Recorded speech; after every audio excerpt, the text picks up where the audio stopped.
Bonjour et bienvenue à Sainte-Montaine. Alors je me présente, je suis Benjamin Chausseron, l'animateur culturel du musée Marguerite Audoux. Alors qui était Marguerite Audoux?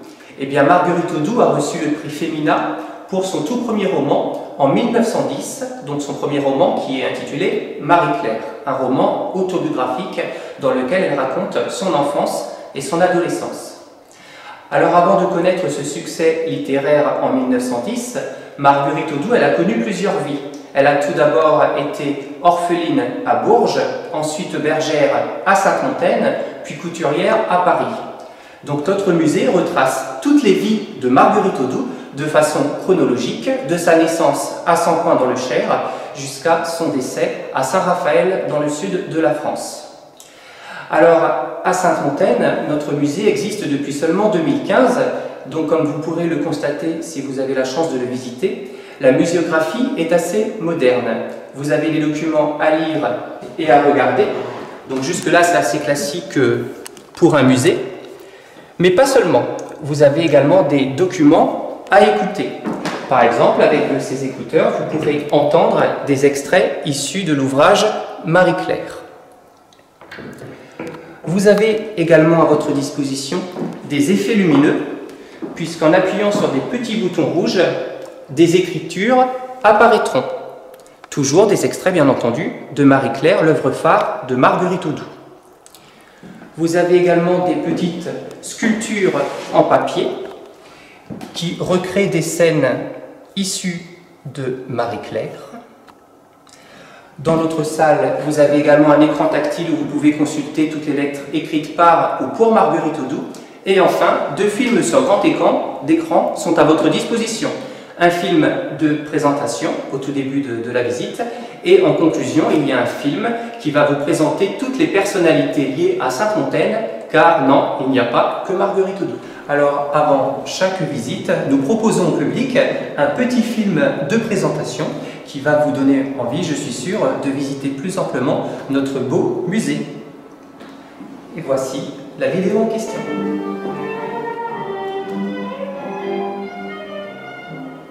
Lisez Marie-Claire. Et quand vous l'aurez lu, sans vouloir blesser personne, vous vous demanderez quel est parmi nos écrivains, et je parle des plus glorieux, celui qui eût pu écrire un tel livre, avec cette mesure impeccable, cette pureté et cette grandeur rayonnante. Ces mots, qui ponctuent la préface de Marie-Claire, sont ceux d'Octave Mirbeau, journaliste et écrivain influent, qui est alors au crépuscule de sa brillante carrière. Avec la jeune garde des intellectuels et écrivains français de son temps, les Jourdain, Alain Fournier, Philippe, Yel, Narbeau, Fargue, Chambin, Berthe, il défend avec énergie le premier livre de celle qu'il appelle encore la couturière.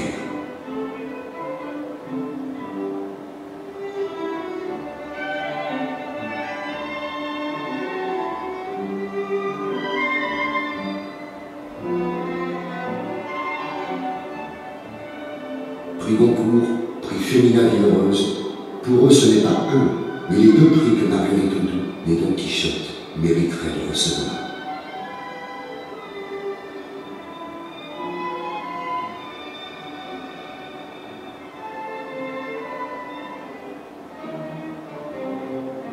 Finalement, c'est le seul prix Femina Vie Heureuse qui lui est décerné le 2 décembre 1910. Mais quelle victoire! Et quel succès a suivi! D'abord édité par la maison Fasquelle, 100 000 exemplaires de Marie-Claire sont vendus du vivant de Marguerite Audoux. Un succès qui ne se dément pas après sa disparition, à en juger par les rééditions successives, les nombreuses traductions et les biographies qui ont suivi.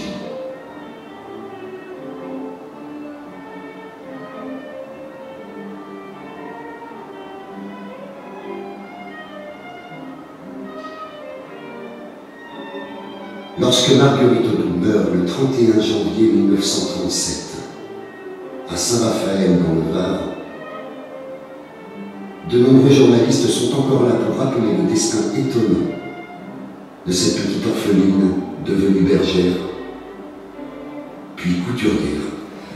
Alors, dans un premier temps, le musée Marguerite Audoux se trouvait au château d'Aubigny-sur-Ner. Il y avait à l'époque tout le mobilier de Marguerite Audoux.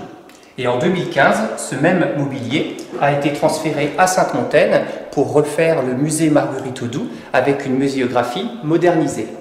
Donc ici, vous pouvez retrouver les effets personnels de Marguerite Audoux, donc par exemple sa loupe, ses lunettes, ses cartes de visite et même sa carte d'identité. Et au niveau des meubles, vous avez le vrai lit de Marguerite Audoux, ici même, et également sa chaise. Et ensuite, nous pénétrons dans la bibliothèque de Marguerite Audoux, où là aussi vous retrouvez donc les meubles qui ont appartenu à Marguerite Audoux, que ce soit les bibliothèques, les armoires et les commodes, et même. Et dans cette bibliothèque, vous retrouvez plusieurs éditions des ouvrages de Marguerite Audoux, que ce soit Marie-Claire, de la ville au moulin, l'atelier de Marie-Claire ou encore Douce Lumière, puisqu'il faut savoir que Marguerite Audoux a écrit au total 4 romans. Petite particularité assez originale, vous avez même là des ouvrages de Marguerite Audoux qui a été traduit en japonais, ce qui montre vraiment la stature internationale de Marguerite Audoux, qui est à la base une petite bergère solognote. Vous avez la liste de tous les ouvrages de Marguerite Audoux, puisque comme nous venons de le dire, elle a écrit 4 romans, assez espacés en temps les uns des autres, mais elle a écrit également plusieurs nouvelles qui sont recueillies donc, dans certains ouvrages, mais également des contes.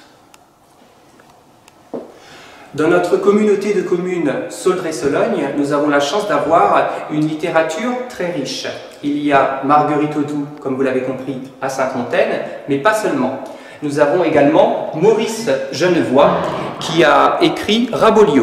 Maurice Genevoix a vécu à Brinon-sur-Sauldre, à quelques kilomètres d'ici. Ensuite, nous avons également Alain Fournier, qui est né à la Chapelle d'Angillon, donc commune également membre de la communauté de communes Sauldre-et-Sologne. Et pourquoi nous parlons de ces deux auteurs dans le musée de Marguerite Audoux? Eh bien tout simplement parce que Maurice Genevoix et Alain Fournier ont tous les deux entretenu une correspondance avec Marguerite Audoux. Donc nous avons la chance sur un seul et même territoire d'avoir 3 auteurs aux univers complètement différents mais néanmoins complémentaires. Nous pouvons rajouter à cette prestigieuse liste Claude Seignol, qui lui aussi a vécu à Sainte-Montaine, et il faut savoir qu'il a écrit une très grande partie de Marie Lalouve, donc l'une de ses œuvres phares, dans l'hôtel du village, le Cheval Blanc, qui se trouve sur la place Marguerite Audoux de Sainte-Montaine. Alors à Sainte-Montaine, il n'y a pas que Marguerite Audoux. En effet, un petit film de conclusion permet de présenter toutes les personnalités qui sont liées à Sainte-Montaine. À vous de les découvrir maintenant.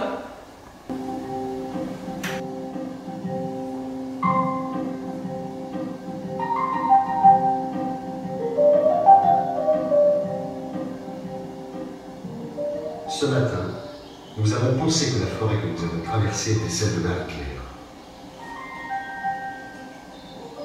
Et nous n'étions pas bien sûrs. Aubigny est-il Sainte-Montagne? N'est-ce pas plutôt Sainte-Montaine? En tout cas, le paysage y était. Vous avez donné l'essence de cette campagne et à plusieurs reprises, nous nous sommes sentis un peu connus. Dans une longue lettre datée du 30 novembre 1910, soit tout juste 2 jours avant le prix Féminin Vigoureuse, Valérie Larbaud et Léopold Fargue racontent à Marguerite Audoux leur visite dans la chair sur les pas de Marie-Claire. Un peu plus de 6 mois plus tard, c'est Alain Fournier qui effectue le même pèlerinage.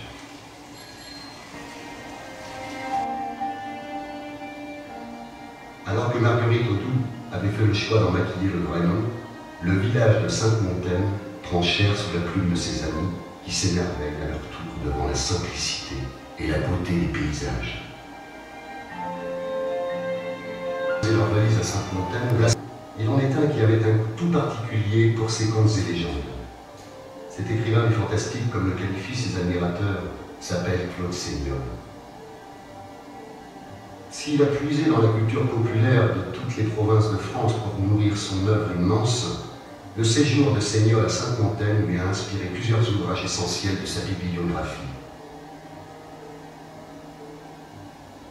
Comme le rappelle une plaque commémorative dans le village, le roman qui le fit connaître au grand public, Marie la Louve, a bien été partiellement écrit lors d'un séjour à l'auberge du Cheval Blanc.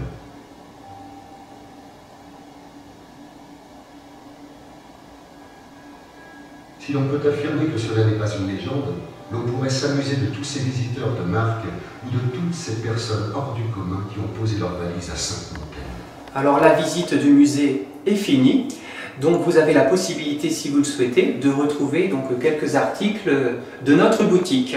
Donc bien entendu, nous avons les 4 romans de Marguerite Audoux, Marie-Claire suivi de l'atelier de Marie-Claire. Vous avez également De la ville au moulin qui est le roman préféré de Marguerite Audoux et également Douce lumière qui est le dernier roman publié à titre posthume de Marguerite Audoux. Alors nous mettons également à l'honneur les autres auteurs du territoire. Donc par exemple, vous retrouvez les ouvrages d'Alain Fournier, Maurice Genevoix et Claude Seignolle.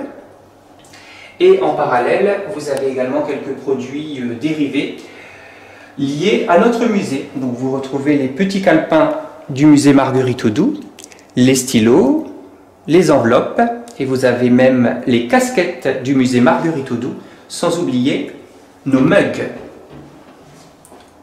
Donc plein d'objets pour vous souvenir pendant très longtemps de votre visite au musée Marguerite Audoux à Sainte-Montaine.